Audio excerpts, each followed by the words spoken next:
Bora lá, nação! E o Flamengo está na final do Campeonato Carioca. Chega junto, explodir o dedo no like. Vamos bater aqui uma meta de 2.000 likes para esse vídeo, hein? Preciso da força da torcida do Flamengo em peso no nosso canal. Se você não é inscrito, se inscreve e ative o sino das notificações. E comenta aí embaixo de qual cidade você está assistindo nossos vídeos pra gente saber onde tem flamenguista comemorando nesse momento que o Flamengo está na final do Campeonato Carioca. Acabou de eliminar o Fluminense. Vamos então pro vídeo de hoje. Créditos, canal ESPN, link na descrição. Bora pras notícias do Flamengo. Classificado, Flamengo na final do Campeonato Estadual do Rio de Janeiro. Eu já dou a boa noite para o amigo Fernando Campos, o nosso Donan, comigo nesse Linha de Passe. Tudo bem, Fernando? Muito boa noite, Abel, Eugênio, professor, fã de esporte. Um prazer estar aqui no Linha de Passe. O Flamengo classificado, com méritos, foi melhor no confronto. 11º jogo do Flamengo do Tite sem sofrer gols. O time não sendo vazado e um recorde histórico do Rossi. Rossi superando o Cantarelli e se tornando o goleiro com uma sequência de jogos sem ser vazado, né? São 964 minutos que o Rossi não leva gol, né? Sendo o goleiro do Flamengo. É absolutamente histórico tudo que a gente está vendo e um trabalho do Tite que vai crescendo demais, apesar de hoje ter sido um jogo de mais administração de uma vantagem construída na primeira partida. Mesmo assim, não tem como tirar o mérito, né? Sim. 2 jogos contra o Fluminense, contra o campeão da Libertadores, contra o grande rival, e o Flamengo chega na final, talvez honrando o que o Tite vem dizendo de equilíbrio.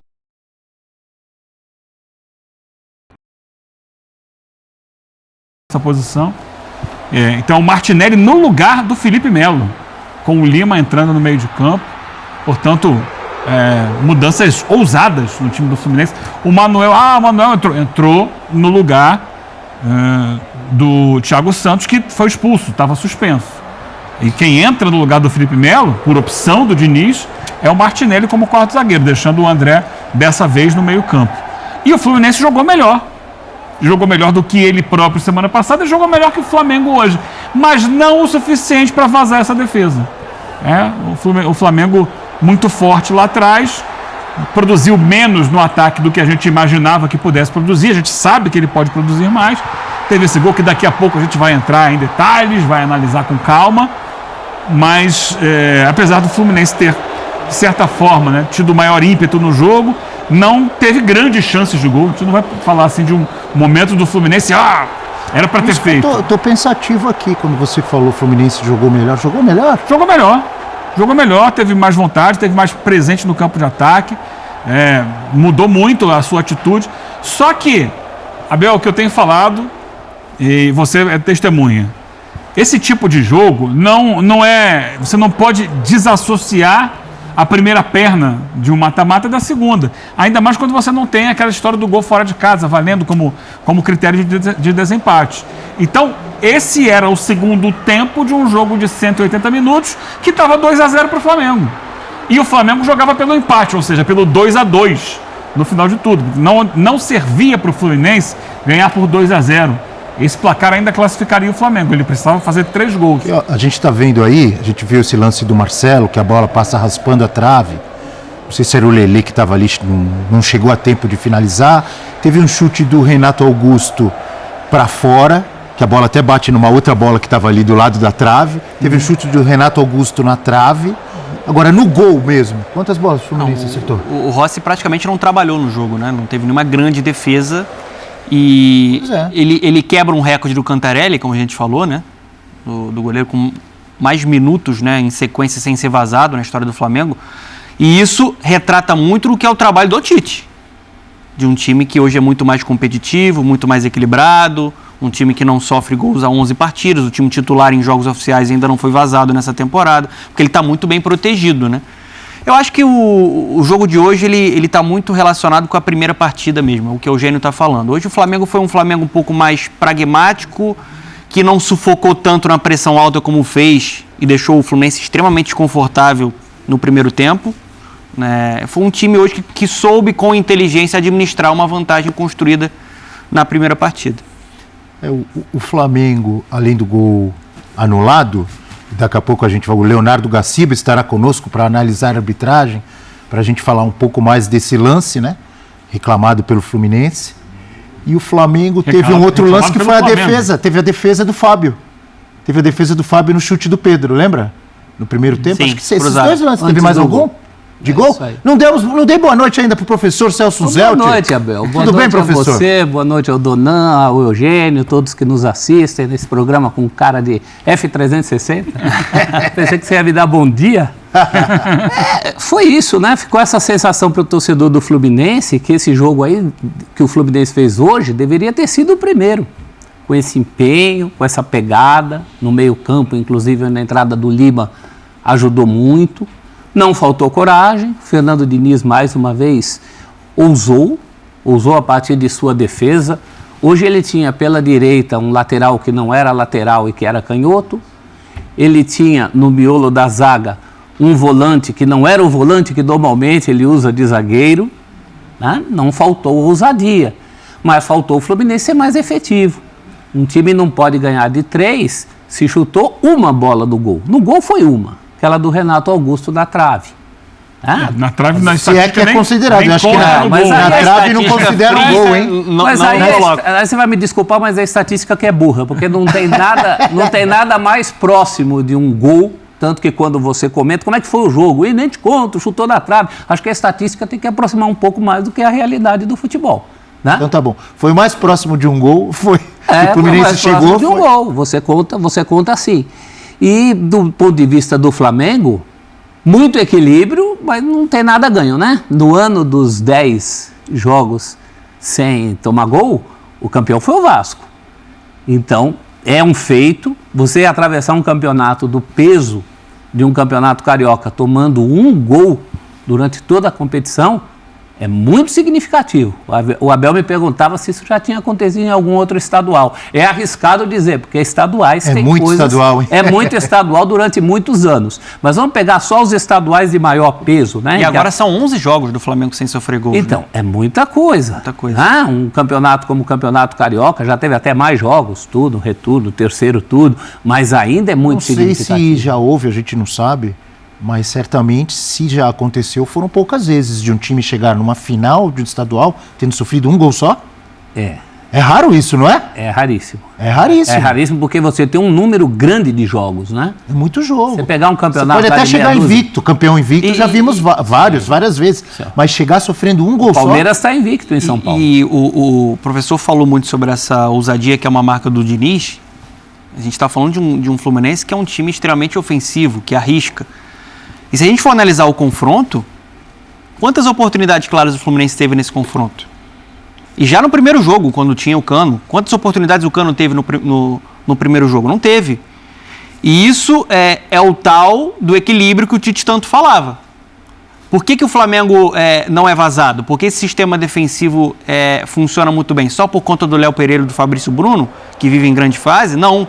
O time todo cresceu taticamente. O time todo está muito mais mobilizado, o time todo cresceu muito fisicamente, porque a pressão começa lá na frente com o Pedro, com o Arrascaeta, que hoje está talvez na sua melhor fase nos últimos anos na parte física, participa o jogo inteiro com e sem bola. Então, assim, é unidade. Tudo aquilo que faltou no Flamengo na última temporada, do ponto de vista de postura mesmo, né, de concentração, de mobilização, de uma equipe organizada, a gente está vendo agora nessa temporada. Talvez o jogo de hoje nem seja o recorte ideal, porque não foi uma grande atuação do Flamengo. Foi um Flamengo que soube administrar com inteligência o seu resultado. Poderia ter vencido a partida. Tem um lance polêmico que a gente vai debater, né, do gol anulado pelo Pedro.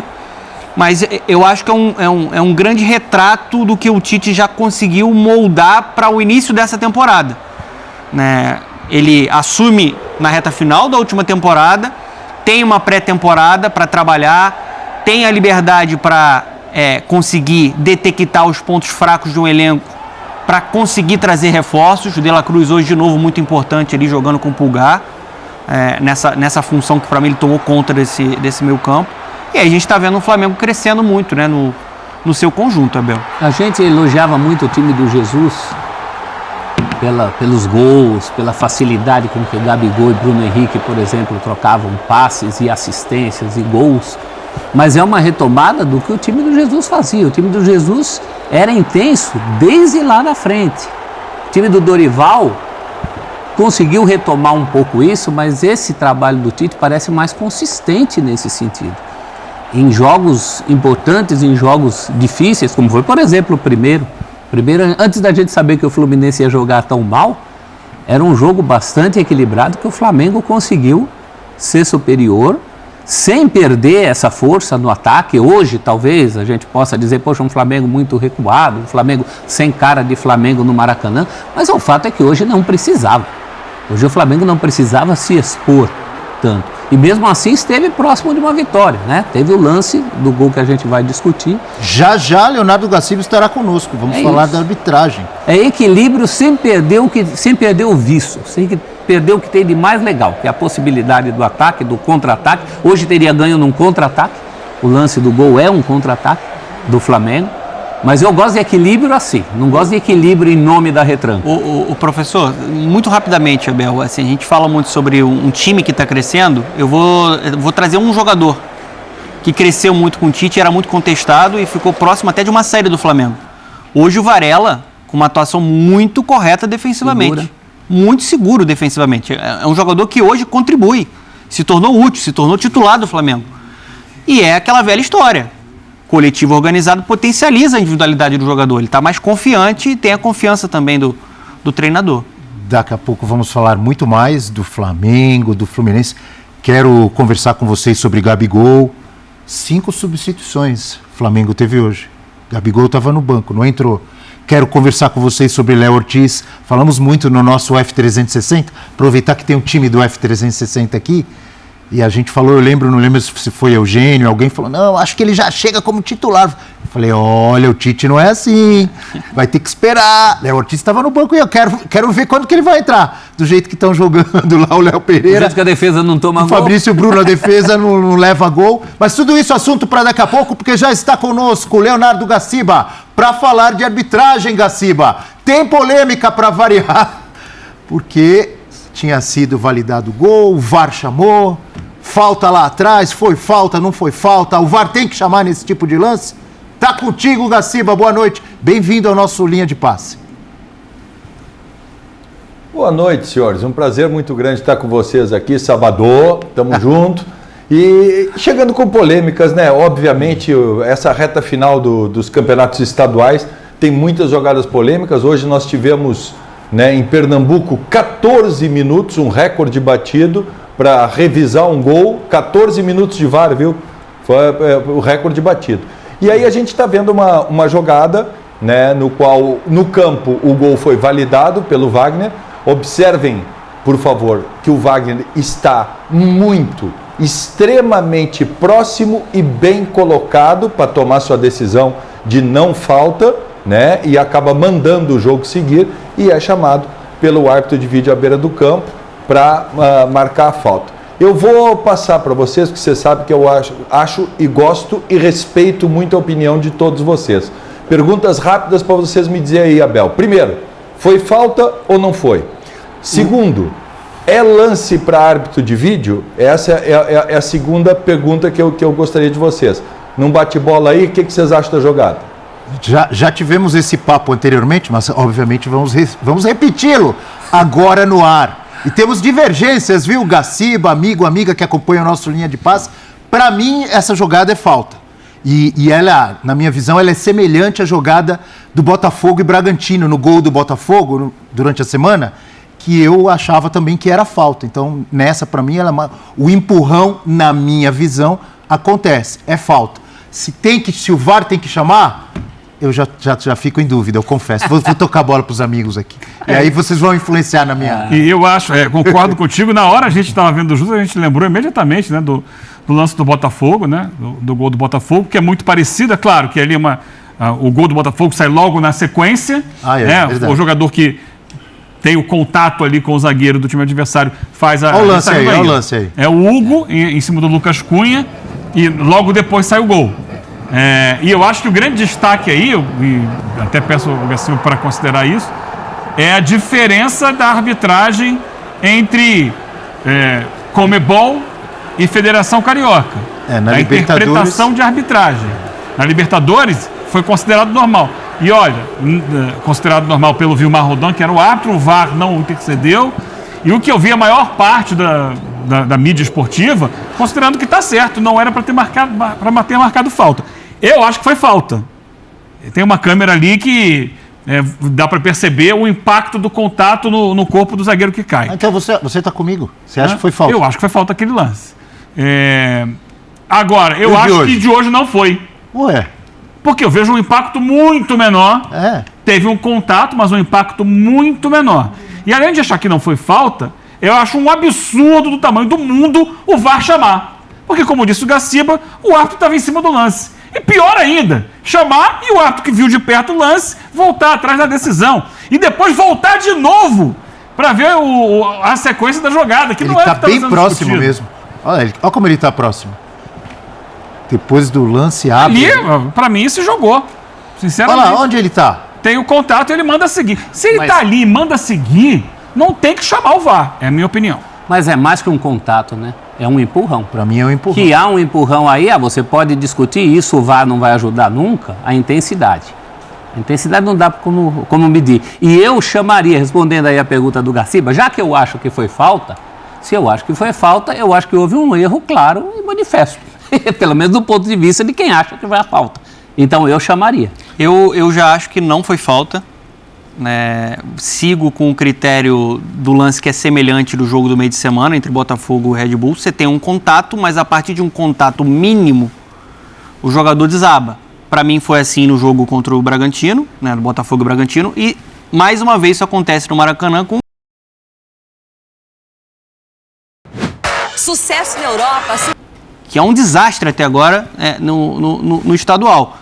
Então, na minha visão, né, não foi falta, não deveria ter sido chamado também o VAR. E é aquele típico lance de VAR mesmo, que você chama o árbitro para dar uma olhada, câmera lenta, já pressiona o cara, gritaria, e aí ele volta atrás. Né? Você fica fragilidade emocional. A fragilidade, você fica procurando pelo em ovo, você fica procurando com lupa algo para marcar. Na minha visão, empurrão tá valendo no futebol. Mas eu não acho que tenha sido um empurrão com esse gatilho.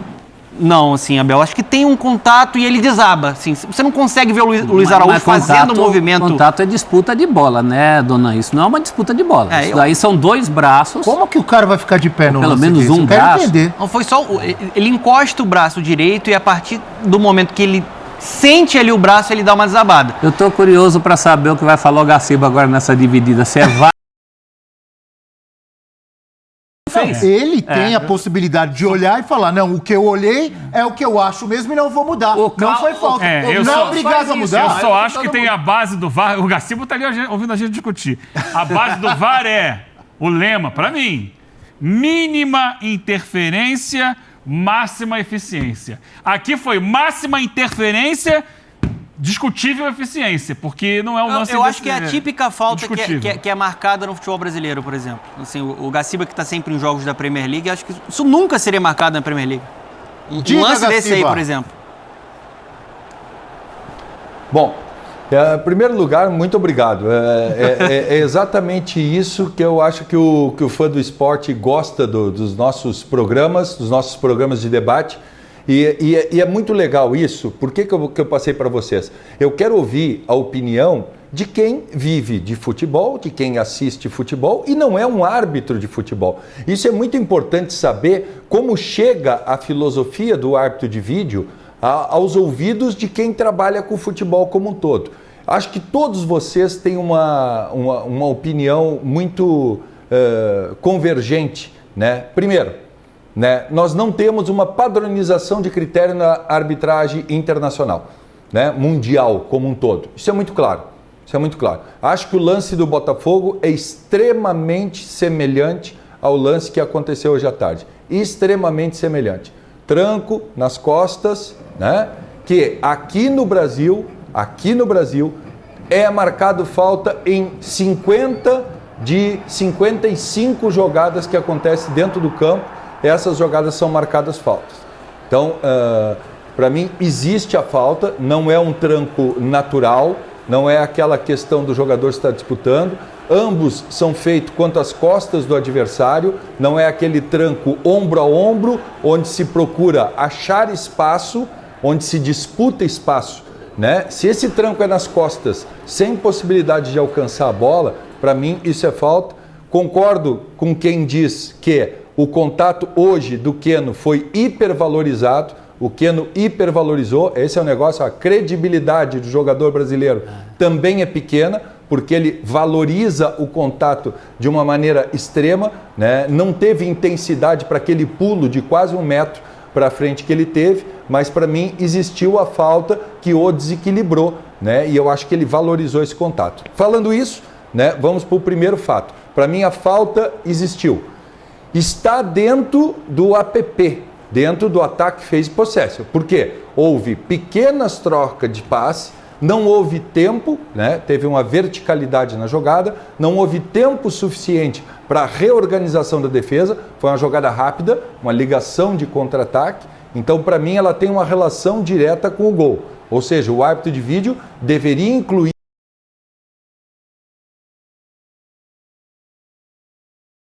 de checagem.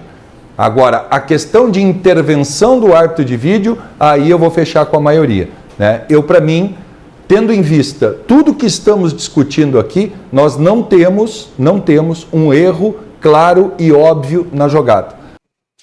Então é isso daí, nação. Escreva nos comentários aí o que você achou dessa final, dessa classificação para a final do Campeonato Carioca. O Flamengo ficou no 0-0 com o Fluminense, mas estamos na final. Tá bom, nação? Obrigado por você estar aqui. Deixa o like, daqui a pouquinho a gente traz mais informações do Flamengo para vocês.